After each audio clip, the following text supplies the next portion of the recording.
Hey there, Lisa here from NocoDB, and today we'll be solving Sam's doubt posted on our Discourse community.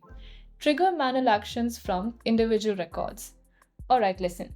When we hear these two words together, trigger some action and individual records, the action might be anything, like posting the record data to an external app. In fact, that is exactly what the doubt is here. Sam wants to trigger actions directly from individual records.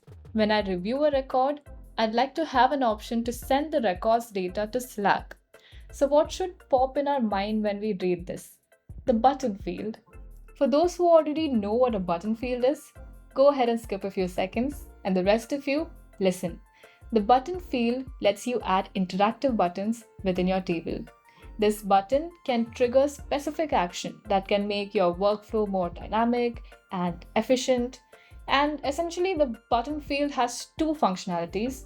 The first one is to navigate to external URLs, and yes, you can make custom URLs as well using formulas. You should definitely check it out. And the second functionality, our hero of the day, is to run custom webhook. And this is what we are going to be focusing on today.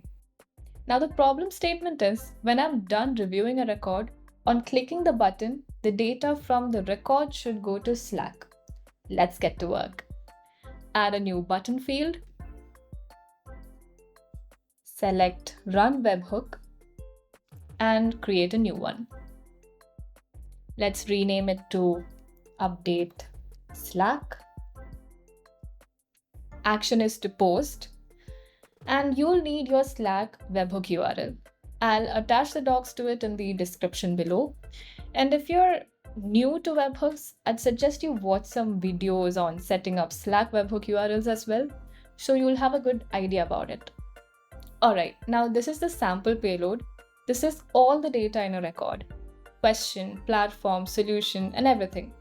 In the cloud version of NocoDB, you can customize this message from right here. It's pretty cool and very useful, I'd say. Now, don't worry if you don't know any coding. You can simply just ChatGPT it to edit it to your requirements. So let me quickly add my custom message, where I'm just gonna display two of the fields. And now let's test the connection. It's verified, good. Now create webhook. After that, you can go ahead and change the label, color, icon. Just edit it to your preference and then click save. Now the moment of truth. Let's click this button and hey, I got a new message. The data has been reviewed. There we go. It was that easy. If you want to learn more about the button field, I'd suggest you watch the button field release video. I'll attach it in the description below. Thanks for watching and keep those awesome questions coming in. I'll see you in the next video.